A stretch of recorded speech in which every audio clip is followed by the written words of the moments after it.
যুদ্ধের সময় দখলদার ইসরায়েলকে সহায়তা করায় গাজায় প্রকাশ্যে ৮ জনের মৃত্যুদণ্ড কার্যকর করেছে সশস্ত্র গোষ্ঠী হামাস। সংবাদ মাধ্যম সাফাক মঙ্গলবার ১৪ অক্টোবর জানিয়েছে, একটি ফায়ারিং স্কোয়াডে এই ৮ জনের মৃত্যুদণ্ড কার্যকর হয়েছে। বার্তা সংস্থা ইয়েনেত জানিয়েছে, হামাস এখন পর্যন্ত অন্তত ৫০ জনের মৃত্যুদণ্ড কার্যকর করেছে। এর আগে যুক্তরাষ্ট্রের প্রেসিডেন্ট ডোনাল্ড ট্রাম্প জানান, হামাসকে অস্থায়ী সময়ের জন্য গাজার অভ্যন্তরীণ নিরাপত্তার দায়িত্ব পালনের সুযোগ দেওয়া হয়েছে। এরপরে একসঙ্গে ৮ জনকে গুলি করে দণ্ড কার্যকরের খবর শোনা গেল। সামাজিক মাধ্যমে ভাইরাল হওয়া একটি ভিডিওতে দেখা গেছে, মুখ ঢাকা হামাসের যোদ্ধারা ৮ জনকে নিয়ে এসেছে, যাদের হাত বাঁধা এবং চোখে কাপড় লাগানো।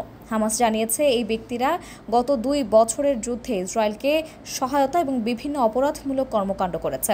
এছাড়া দোখমুস গোষ্ঠীর সঙ্গেও ব্যাপক সংঘর্ষে জড়িয়েছে হামাসের যোদ্ধারা।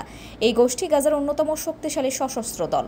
ইসরায়েলি বার্তা সংস্থা ইয়েনেত জানিয়েছে, দোখমুস গোষ্ঠীর ৫২ সদস্যকে হত্যা করেছে হামাসের যোদ্ধারা। অপরদিকে একই সময় হামাসের ১২ যোদ্ধা নিহত হয়েছে, যার মধ্যে হামাসের সিনিয়র নেতা বাসিম নাইমের ছেলেও আছেন। প্রত্যক্ষদর্শীরা জানিয়েছে, হামাস যোদ্ধারা অ্যাম্বুলেন্সে করে দোখমুস গোষ্ঠীর এলাকায় প্রবেশ করে। এরপর সেখানে গোলাগুলি শুরু হয়। দখলদার ইসরায়েলের যুদ্ধ শেষ হওয়ার পর গাজার মানুষ কিছুটা স্বস্তি পেয়েছে, কিন্তু এখন অভ্যন্তরীণ দ্বন্দ্ব সেখানকার মানুষকে আবার উদ্বিগ্ন করে তুলেছে। হামাস বলছে, তারা নিরাপত্তা পুনর্বহাল এবং বিচারহীনতা দূর করছে, কিন্তু অনেকের আশঙ্কা তারা তাদের প্রতিদ্বন্দ্বীদের সঙ্গে দেনা পাওনা মেটাচ্ছে।